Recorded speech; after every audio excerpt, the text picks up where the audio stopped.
So ito yung ituturo ko sa inyo ngayon guys, yung isa din sa safety device ng compressor. So ito siya, overload relay ng magnetic contactor. So ano bang function niya, purpose niya, or paano ba niya maprotektahan yung compressor? Okay, so ganito yan guys.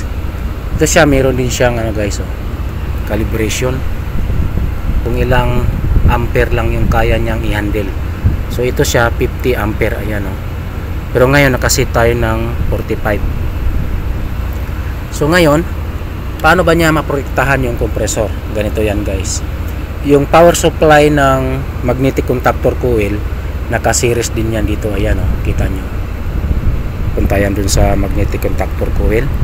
Tapos naka-series dito sa NC or normally close. Tapos ito, diretso na to dito sa PCB. So ngayon, for example, meron tayong problema sa power supply like single phase, so mag-trigger din siya. Or sa system, habang gumagana yung compressor, may problema tayo sa system.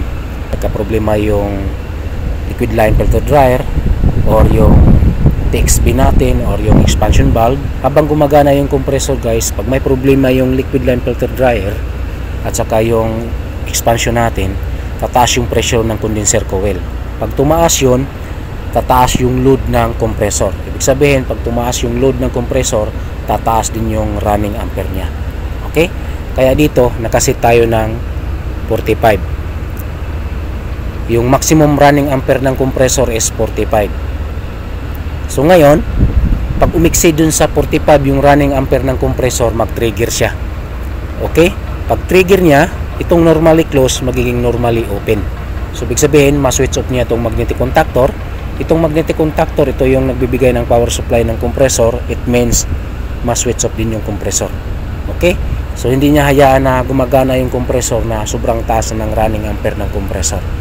Pag ganoon kasi ang senaryo, masisira yung electrical winding ng compressor. Okay? Masusunog siya. So ganoon lang kasimple kung paano niya maprotektahan, function niya, purpose niya, kung bakit mayroong overload relay dito sa magnetic contactor. Okay? Isa din siya sa safety device ng compressor. So ganoon lang kasimple kung paano niya maprotektahan yung compressor, overload relay. At saka meron din tayong dito guys, pwede nating babaan kung kailan siya mag-trigger. Itong maximum niya is 50.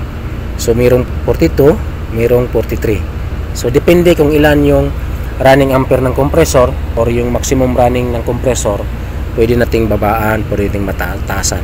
So tulad nito 45, so nilagay natin sa 45. For example, pag umiksi doon, saka siya mag-trigger. So ganoon lang kasimple kung paano niya maprotektahan yung compressor, overload relay ng magnetic contactor. Okay?